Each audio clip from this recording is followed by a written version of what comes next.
भाई, हमने पहले भी इस बात को कहा है कि वन नेशन वन पोल अगर सही नियत से किया जाए तो उसमें कोई गलती नहीं है।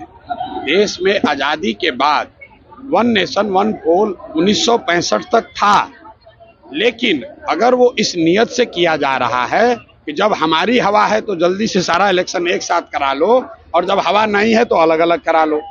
एक और आप वन नेशन वन पोल की बात कर रहे हैं और दूसरी तरफ एक छोटे से राज्य झारखंड को 4 भाग में बांटकर चुनाव करा रहे हैं ताकि प्रचार करने के लिए आपके पास और समय मिले।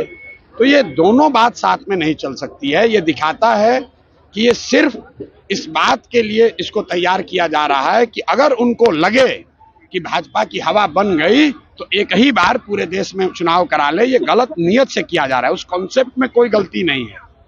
वन नेशन वन पोल हो, उससे कोई देश का नुकसान नहीं है, लेकिन नियत सही होनी चाहिए। कोई भी कानून आप जब बनाते हैं तो उसके पीछे, कानून से ज्यादा उसके पीछे नियत क्या है उसको देखने की जरूरत है।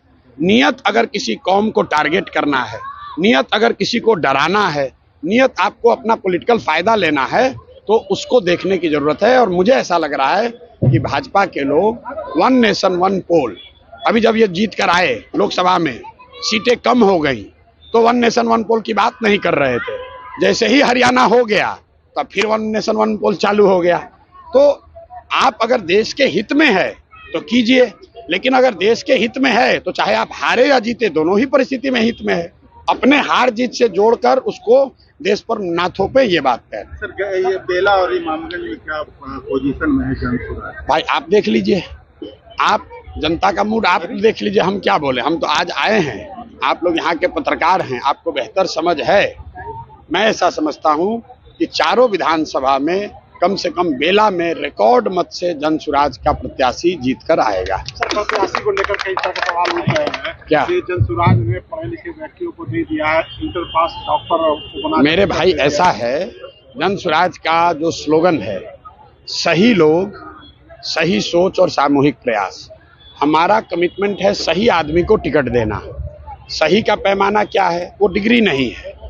कई लोग कहते हैं कि आप तेजस्वी की बात कर रहे हैं। तेजस्वी की जब बात कर रहे हैं तो आपके यहाँ कैंडिडेट बहुत बड़े डिग्री वाला नहीं है, बिल्कुल ठीक बात है। हम तेजस्वी के लिए ये नहीं कह रहे हैं कि वो 9th पास नहीं किए हैं इसलिए वो समझदार नहीं है।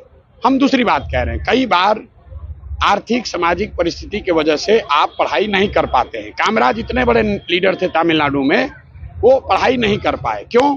क्योंकि वो आज़ादी की लड़ाई में शामिल थे, 10 साल जेल में रहे।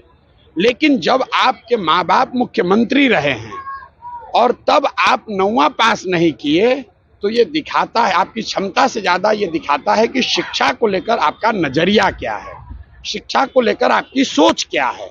जब राज्य का मुखिया ये सोचेगा कि बिना पढ़े लिखे ही जीवन की तरक्की जीवन में हो सकती है तो शिक्षा व्यवस्था तो ध्वस्त होगा ही होगा।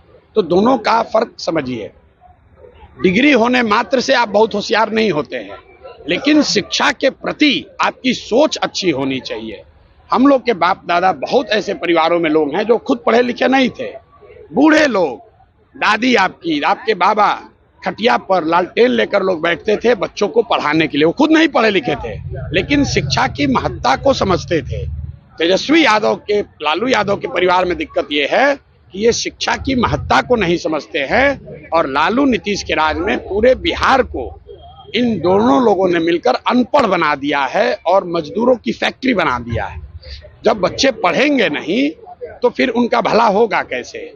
आप अगर हिंदू समाज को देखिए तो हम लोग कहते हैं कि जब तक सरस्वती नहीं होंगी तब तक लक्ष्मी का वास नहीं हो सकता है। जब तक ज्ञान नहीं होगा तब तक धन आपके पास आ नहीं सकता। अगर आ भी गया तो वो सही तरीके से आप उसका इस्तेमाल नहीं कर पाएंगे। बहुत बहुत धन्यवाद। बैग मिला है सर आपको? अरे स्कूल बैग मिला नहीं है, स्कूल बैग मांग कर लिया है, क्योंकि बिहार के गरीबी से निकलने का रास्ता है स्कूल बैग, बिहार की अशिक्षा को खत्म करने का रास्ता है स्कूल बैग, बिहार से बेरोजगारी खत्म करने का रास्ता है स्कूल बैग। यहाँ लालू नीतीश ने यहाँ के बच्चों के पीठ पर बोरा बांधा है, जनसुराज उनके बच्चों, यहाँ बिहार के बच्चों के पीठ पर स्कूल का बस्ता बांधना चाहता है। यही समझे।